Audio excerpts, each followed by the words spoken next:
আজকে হিঙ্গলগঞ্জের আমাদের এই পরিবর্তন সভা, পরিবর্তন যাত্রা উপলক্ষে যে সভা হচ্ছে, এই সভায় উপস্থিত আমাদের মাঝে উত্তরাখণ্ড থেকে আমাদের উত্তর 24 পরগনায় এসেছেন।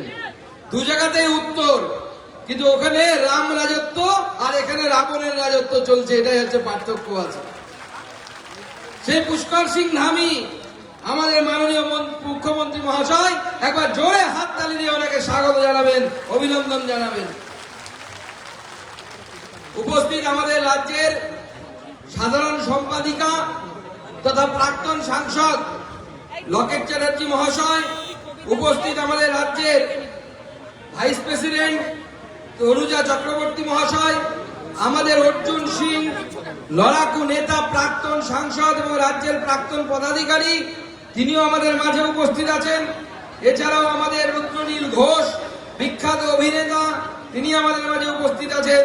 উপস্থিত আছেন সন্দীপ ব্যানার্জি, কৌস্তব বাগচি, রূপম ব্যানার্জি, আর অবশ্যই এই জেলার সভাপতি, সম্মানীয় সভাপতি সুকল্যাণ বৈদ্য সহ তার পুরো টিম। পুরো মঞ্চকে একবার জোরে হাততালি দিয়ে সবাই মিলে স্বাগত জানাবেন, অভিনন্দন জানাবেন। বন্ধুগণ, আমরা পরিবর্তন যাত্রায় এসেছি। এই পরিবর্তন যাত্রার উদ্দেশ্য কি? এই পরিবর্তন যাত্রার উদ্দেশ্য হচ্ছে রাজ্যের পরিবর্তন করা, কোনো একজনকে মুখ্যমন্ত্রীর পদে বসিয়ে দেয়া শুধু এটুকু নয়।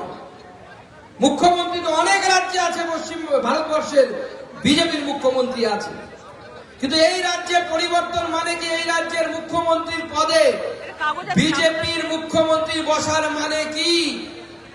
এই রাজ্যে বিজেপির মুখ্যমন্ত্রী বসার মানে বাংলাদেশ থেকে এসে একজন উগ্রপন্থী এই রাজ্যে ঠাঁই পাবে না।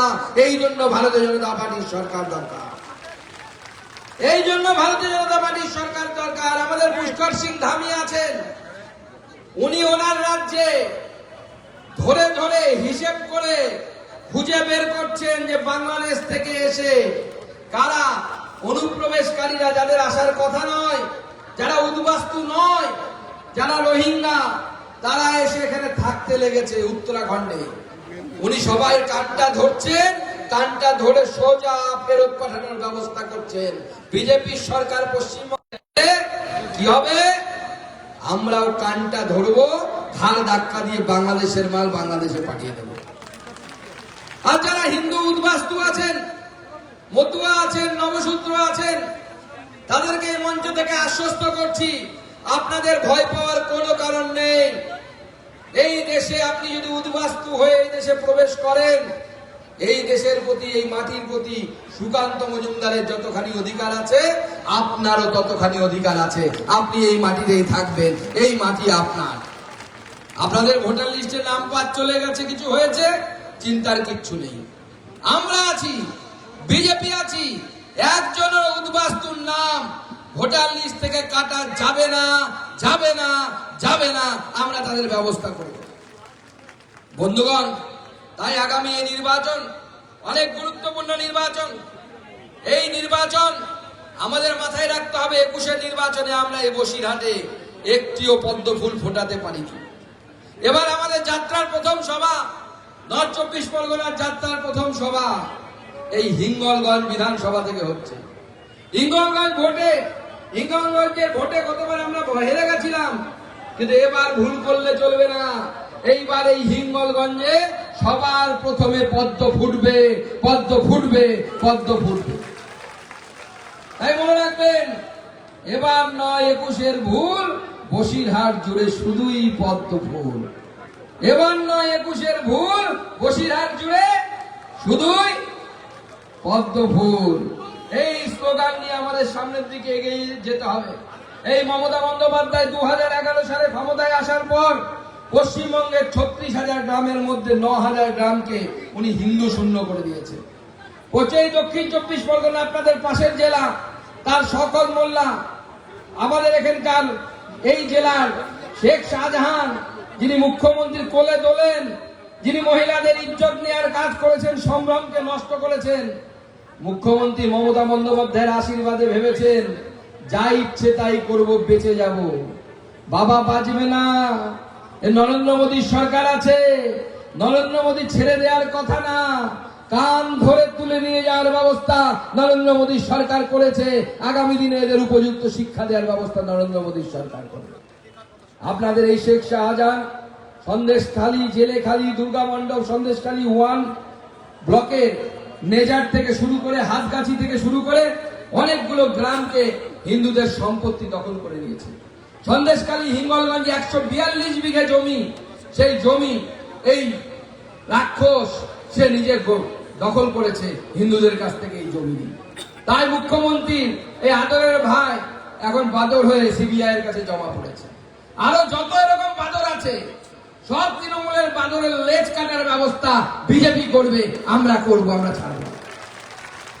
অনেক লাফাচ্ছ এই ডালে ও ডালে সে ডালে, তবে যে ডালেই যাও বিজেপির খাঁচায় যদি একবার ঢোকো ওই খাঁচা থেকে বাপু আর বেরোতে পারবে না, ওই খাঁচার ভেতরেই শেষ পর্যন্ত থাকতে হবে। সেটা বলছি বেশি লাফিও না। আমরা মনে রাখবেন, আমরা সন্দেশখালী থেকে এই লাস্ট লোকসভা নির্বাচনে, আমি বলছি কেন 21-এ আমাদের এখানে কোনো ফুল ফোটেনি, কিন্তু এবার সন্দেশখালীতে আমরা 8,000-এরও বেশি ভোটে লোকসভাতে এগিয়ে আছি। আর এসআইআরে বাদ পড়ে গেছে 14,592 নাম। আমরা 8,000-এ এগিয়ে, তার উপর 14,000 নাম বাদ পড়ে গেছে। এর 50% নামে তৃণমূল ছাপ্পা মারত। তৃণমূল আপনার বাবার ভোট দিয়ে দিত, যে মারা গেছে, হয়তো আপনার মা হয়তো আজ থেকে 5 বছর আগে মারা গেছেন, গত হয়েছেন, স্বর্গবাসী হয়েছেন, তার ভোট তৃণমূল এসে ছাপ্পা দিত। এবার ছাপ্পা দিতে পারবে? দিতে পারবে? লিস্টে যদি নাম না থাকে কার নামে ছাপ্পা দেবে? ছাপ্পা এবার নেই, লিস্টে নাম নেই। জনগণ তৃণমূল কংগ্রেসকে এবার ধাপ্পা দেবে, সেই দিন আসছে, সেই ধাপ্পা দেওয়ার দিন আসছে, জনগণ ধাপ্পা দেবে। তাই পশ্চিমবঙ্গের আপামার জনগণ যারা আছেন তাদেরকে আপনার মাধ্যমে বলতে চাই যে তৃণমূল কংগ্রেসের যে ফাঁদ, সেই ফাঁদে পা দেবেন না। তৃণমূল কংগ্রেস একটা ফাঁদ তৈরি করেছে। ছাগলের তৃতীয় সন্তান সিপিএম, তার নাম। যার ভোট নেই ইভিএম, তার নাম হচ্ছে সিপিএম। ভোট পায় না, একটা সিটও জেতেনি, ভোট নেই ইভিএম এ, কিন্তু সে এখন লাফিয়ে বেড়াচ্ছে। তার কাজ কি আমি বলছি না, তৃণমূলের নেতা বলছে না, সিপিএম এর নেতা তন্ময় ভট্টাচার্য তিনি কি বলেছেন? গত 2 দিন আগে তিনি টিভিতে ইন্টারভিউ দিতে গিয়ে বলেছেন যে উত্তর দমদমে গত লোকসভা নির্বাচনে বাম প্রার্থী যিনি ছিলেন সেই সুজন চক্রবর্তী, সেই দমদমে যদি উনি 2,40,000 ভোট না কাটতেন তাহলে তৃণমূলের সৌগত রায় জিততে পারতেন না, সৌগত রায় হেরে যেতেন। কিন্তু তাকে জেতানোর কাজ করেছে সিপিএম 2,40,000 ভোট করে। আজকে তাই এই সমস্ত শক্তিকে চিনুন। সিপিএম কে ভোট দেওয়া মানে হচ্ছে তৃণমূলকে ভোট দেওয়া। তাই ঘুর পথে সিপিএম কে ভোট না দিয়ে তৃণমূল কংগ্রেসকে ভোট দিন, অনেক কাজের কাজ হবে। আর যদি তৃণমূল কংগ্রেসকে সরাতে চান, নো অপশন, একটাই অপশন, নরেন্দ্র মোদীর বিজেপি, বিজেপি, বিজেপি, বিজেপিকে ভোট দিয়ে জয়যুক্ত করুন। আমাদের মূল বক্তা তিনি আছেন, আমি তাই আমার বক্তব্যকে দীর্ঘায়িত করব না। তবে অনেকে বলছে সুকান্তদা যখন হিঙ্গলগঞ্জে যাবেন, বসিরহাটে যাবেন, তো 2-4 লাইন পাঁচালি একটু শুনিয়ে দিয়ে আসবেন। পাঁচালি না হলে নাকি আজকাল তৃণমূলের নেতাদের হচ্ছে না। তৃণমূলের নেতারা উন্নয়নের পাঁচালি শোনাচ্ছে, আর আমি তাদেরকে বিষ্ণু মাতার পাঁচালি শোনাচ্ছি। বিষ্ণু মাতাকে চেনেন তো? হ্যাঁ, সে বিষ্ণু মাতার পাঁচালি শুনুন। শোনো শোনো বসিরহাট বাসী শোনো দিয়া মন, শোনো শোনো বসিরহাট বাসী শোনো দিয়া মন, বসিরহাটের অনেক কথা করিব বর্ণন। প্রতি মাসে গরু পাচারের টাকা কালীঘাটে যায়, প্রতি মাসে গরু পাচারের টাকা কালীঘাটে যায়, ওই টাকার ভাগ সরোজ বেটাও পায়। কি পাই তো? বাংলাদেশি শাহজাহান মমতার কোলে ছিল, বাংলাদেশি শাহজাহান মমতার কোলে ছিল, জেনে বুঝে সন্দেশখালী তাকে জেলে তুলে দিল। কি জেলে আছে তো? রফিকুলের কথা আর কি বা বলিব, চেনেন রফিকুলকে? রফিকুলের কথা আর কি বা বলিব, ভাগ্যের জোরে আকুকে সরিয়ে তিনি গদিতে বসিল। হিন্দু বীর প্রদীপ মণ্ডল, তার স্ত্রী আমাদের মঞ্চে আসেন। হিন্দু বীর প্রদীপ মণ্ডলের কি বা দোষ ছিল, বিজেপি করার অপরাধে শাহজাহান তাকে প্রাণে মেরে দিল। সত্যশ্রী ভালো মানুষ, সবাই সেটা জানতো। তৃণমূলে এসে তিনি ভাটার টাকা চাইতো।